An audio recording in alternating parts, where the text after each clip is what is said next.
এই কোরআনের মজলিসগুলো আজকে দেখবেন অনেকে সহ্য করতে পারে না। কথা বলেন ঠিক কিনা? কোরআনের মজলিস সহ্য করতে পারে না, কোরআনের বিরোধিতা করে।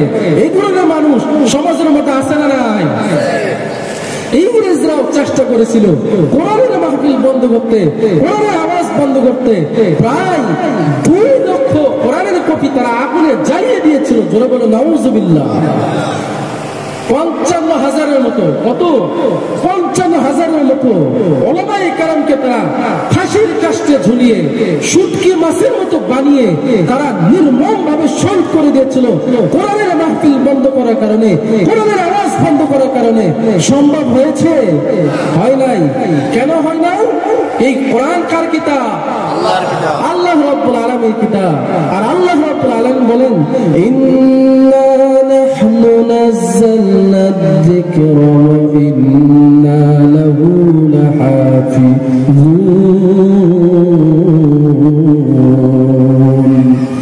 আল্লাহ রাব্বুল আলামিন বলেন, নিশ্চয় আমি কোরআন কারীম নাযিল করেছি। এই কোরআন কারীম হেফাজতের জিম্মাদারি আমি আল্লাহ রাব্বুল আলামিন নিয়ে দিলাম। কাফের মক্কার কাফের মুশরিকরা কোরআনের আওয়াজ বন্ধ করার জন্য চেষ্টা করেছিল, কি করে নাই? করেছিল, সর্বত্র তারা চেষ্টা করেছিল। আল্লাহ রাব্বুল আলামিন তাদের জবাব দিয়েছেন, ইউরিদুনা লিইউতফিউ নূরাল্লাহি বিআফওয়াহিহিম ওয়াল্লাহু মুতিম্মু নূরিহি ওয়ালাউ কারিহাল মুশরিকুন। ওরা কোরআনের বাতিকে মুখের ফুৎকাতে নিভিয়ে দিতে চায়। আল্লাহ রাব্বুল আলামিন বলেন, ইউরিদুনা লিইউতফিউ নূরাল্লাহি বিআফওয়াহিহিম। মক্কার কাফির মুশরিকরা, হাবিব আমার বন্ধু, আপনার পাশে যারা মক্কার কাফের মুশরিক আছে, ওরা তো কোরআনের মাহফিল, কোরআনের আওয়াজ, কোরআনের বাতি তারা মুখের ফুৎকাতে নিভিয়ে দিতে চায়। আল্লাহু মুতিম্মু নূরিহি লিনূরিহি ওয়ালাউ কারিহাল কাফিরুন। আর মক্কার কাফেররা যদিও তারা এটার ইচ্ছে করে, কিন্তু আল্লাহ রাব্বুল আলামিন তার নূর পৃথিবীর বুকে পরিপূর্ণ হেফাজতকারী, পূর্ণতা দানকারী। যদিও কাফের আর মুশরিকরা এটা যতই অপছন্দ করুক না কেন, মক্কার মধ্যে কোরআনের এমন একটা টান আর আকর্ষণ আছে, কেউ নিজেকে কন্ট্রোল করতে পারে না। এটা শুনতেই মজা লাগে। কথা বলো ঠিক কিনা?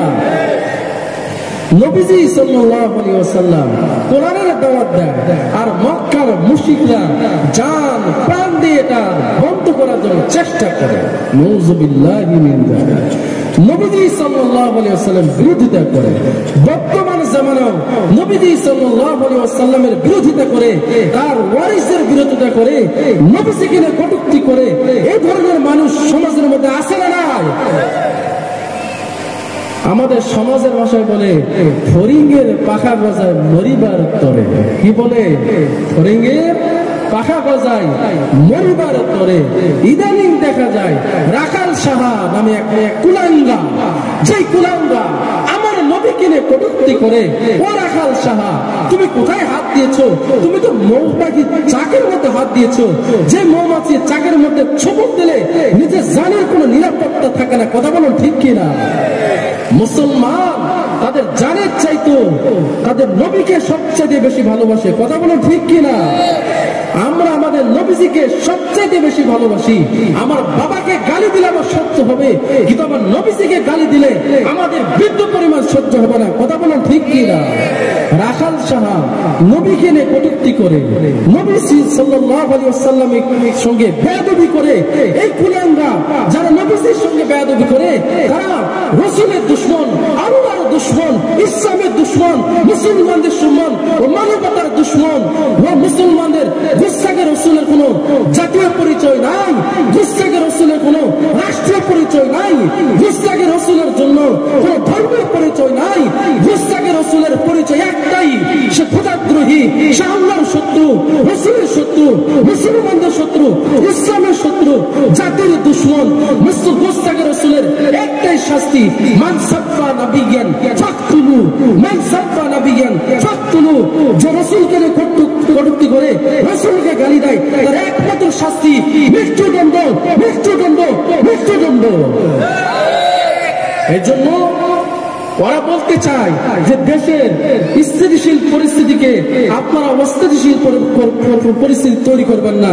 আরে আমরা তো স্থিতিশীল আর অস্থিতিশীল পরিস্থিতি আমরা বুঝি না, আমরা বুঝি ইসলাম থাকবে, ক্ষমতায় যারা আসতে চাই ইসলামকে নিয়ে মেনে নিয়ে আসতে হবে, ইসলামকে মাইনাস করে ক্ষমতায় কেউ থাকতে পারে নাই, সামনেও পারবে না। এজন্য ইসলামের বিরোধিতা করার কোন সুযোগ নাই। কথা বলো ঠিক কিনা?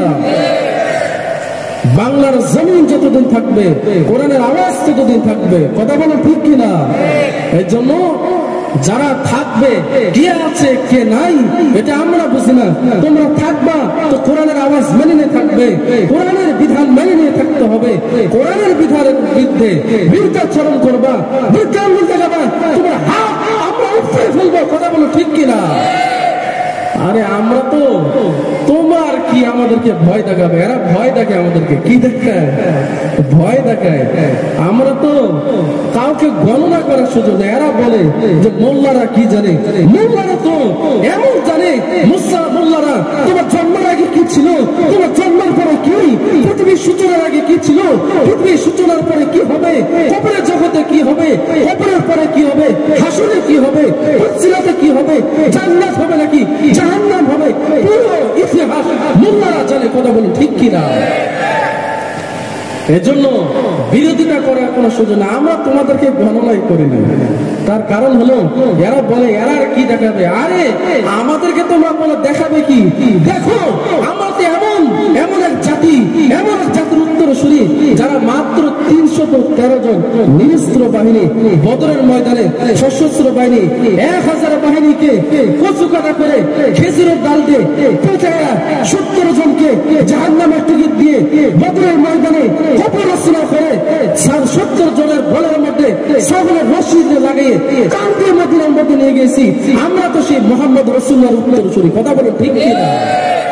আমরা তো সে আবু বকর উত্তরসূরি, আমরা তো সে উমর উত্তরসূরি, আমরা তো সে উসমান উত্তরসূরি, আমরা তো সে আলী উত্তরসূরি, যে উসমান, যে আলী, যে আবু বকর, যে উমর। 1000 মাত্র 1000 নিরস্ত্র বাহিনী, 3000 সশস্ত্র বাহিনীকে উহুদের ময়দানে যাদের দম্ভ আর অহংকারকে মাটির সাথে মিশে দিয়ে কবর রচনা করেছিল, কবর রচনা করেছিল। কথা বলো ঠিক কিনা?